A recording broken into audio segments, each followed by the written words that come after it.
What makes me nervous is that they can monitor your TV, and at any given time, whoever they are, know who's watching what and when. Well, you know, that's and scary. That technology is here. We probably don't necessarily have it on our TVs here yet, because these ratings are all estimates of it. But try getting on your computer. Oh, and forget it. searching for something, and all of a sudden you see an ad pop up for what you're searching for. Well, really crazy. I was on My Face. I don't have Facebook, but I've got My Face. Yeah. And I had been on eBay. Yes. And I was looking at some things on eBay, kind of vintage Navy stuff, you know. I get on My Face or MySpace or Facebook. That's it. Facebook. I get on that. Don't I have on my timeline an advertisement from eBay that this item ends soon? And I'm thinking, wow. You know, it's funny because I saw somebody talking about this the other day. They said, you think you're worried about the government? We're all focused on the government getting into your stuff. We're our worst enemy. The hot coffee, the comfortable chair, you're the best. Well, listen, that's a heated chair, too. Well, the longer you sit in it, the warmer it gets. Thank you. Good morning. And we're going to be talking about the fact that you're going to be making yet another... I have another little deployment. Another trip, yes. And I heard from the people with whom I will be working, and so my English teacher will be proud of me this morning. And was 108. It's starting to cool down. Oh, good. See, they're going through their winter as we go through our summer, and so it's 108. Wow. Yeah, because at 78, I'm ready to drop. Yeah, because you're in the North Country where things are a little cooler. You know? If it hits 85 or more 3 days in a row where I live, that's a heat wave. Yeah. Well, we'll talk about it. Good program this morning. Active day. So speaking of active day, active duty. Active duty, right. I know. Before we start, I got to say to Mario, if he's listening, I got your email and your pictures. Thank you very much. They came in this morning at the radio station. And God bless you for putting lights on cars that small, because I would have had a nervous breakdown. Yeah, he's got a little model. 3 cars in the palm of his hand. That's how small they are. Yeah. And nice job, and thank you very much for that. So, Father, you're going to be leaving for North Africa? Well, no, I'm not that familiar with the African continent and how it's divided into north and south and middle, and but generally speaking, it's more north than south, and it's on the east coast, and it would be the Djibouti. Okay. So it would be on the Red Sea, right across from where Arabia and Yemen borders, on the Arabian Peninsula, right across the Red Sea. So, and then Moses, of course, part of the Red Sea. So I'm going to go look. There's got to be like a marker or something. Moses stood here. This is right. There's got to be. Moses slept here. Right. Something. Yeah. So I can't believe I just said that to you. Okay. So this is how many times overseas now? I joined in '91 during the first Gulf War, and then 03, 07. This will be 4, but you can't count 2 trips to Kuwait because they were very small. They were like a month and a half. Got it. They weren't deployments. They were part of a larger job, and then I would come home. But this will be 11 months. It'll be a long time. A lot of these guys and women are going back time and time again, like yourself. Does that have a toll? That's got to take a toll. Yeah. Terrible toll. Yeah. Yeah, it gets to you after a while. And what I noticed, and last night I texted a buddy of mine, because sometimes you can think too much.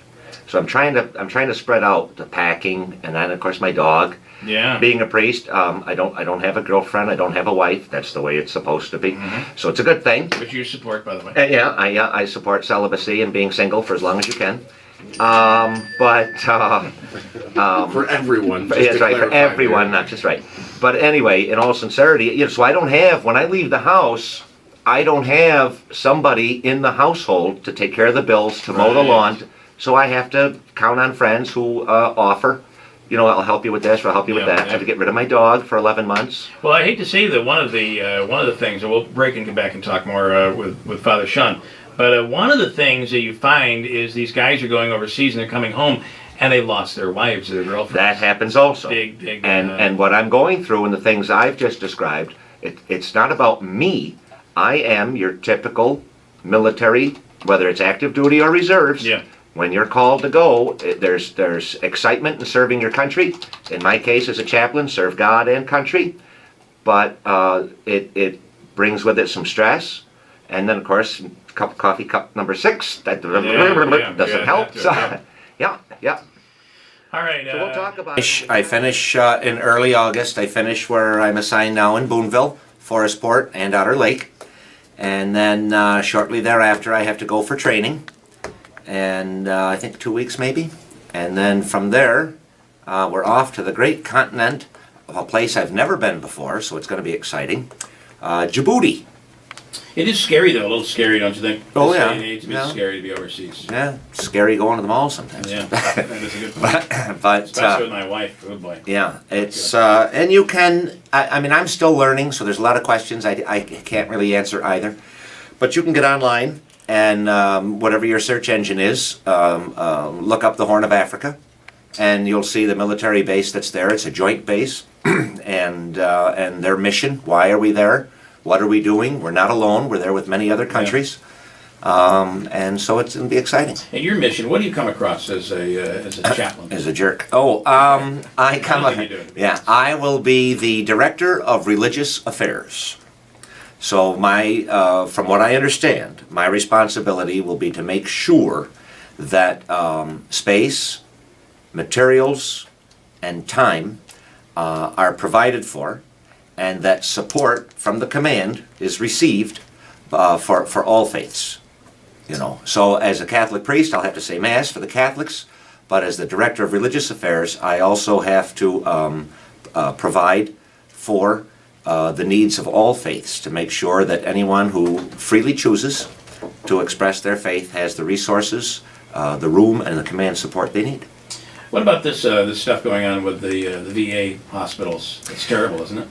Yeah, and I am in the VA system, and I thought it took me 4 or 5 months to finally get in the system, and I thought that was pretty good. Yeah, considering, I mean, considering what you're hearing, you know. But I have to say, though, Bill, that the care that I have received from the VA has been excellent. Do you think they would take a chance in not taking care of you? I don't think they care. I mean, a patient's a patient. I don't know. I'd be like, we have a priest here. Yeah. You know, it would look pretty bad to the guy upstairs if we don't take care of him. Right, not many of us around. We can't be dying in the hallway. That would be a problem. Yeah, that would be a problem. But it is a disgrace for this country that we send these guys over and women over and over and over again, and when they come back and we've destroyed their lives, we don't take care of them. It's just it's a crime. Yeah, yeah. And as when we left off, before we got into all this other planned programming, as we left off and we were talking about the different things with mobilization, your listeners, as far as supporting our troops, you know, it's got to be more than a bumper sticker. You know, what can I do for you or for your family while you're away? And what can I do to help when you return? Yeah. The Return Warrior Workshop is something and Return Warrior Program is something I've been very involved in as a chaplain over the last 2 years, traveling around the country to do these workshops. And reintegration, I mean, not everybody has issues, right. All right. So, but at the same time, the issues that are had are real. And you know, I hate to say, but many times when you see somebody on the streets homeless, you know, maybe they're in their 60s, right. You can almost... a lot of times it's a former Vietnam veteran or a veteran. Yeah. We just see they slip through the cracks, and we've got to do whatever we can to prevent that from happening.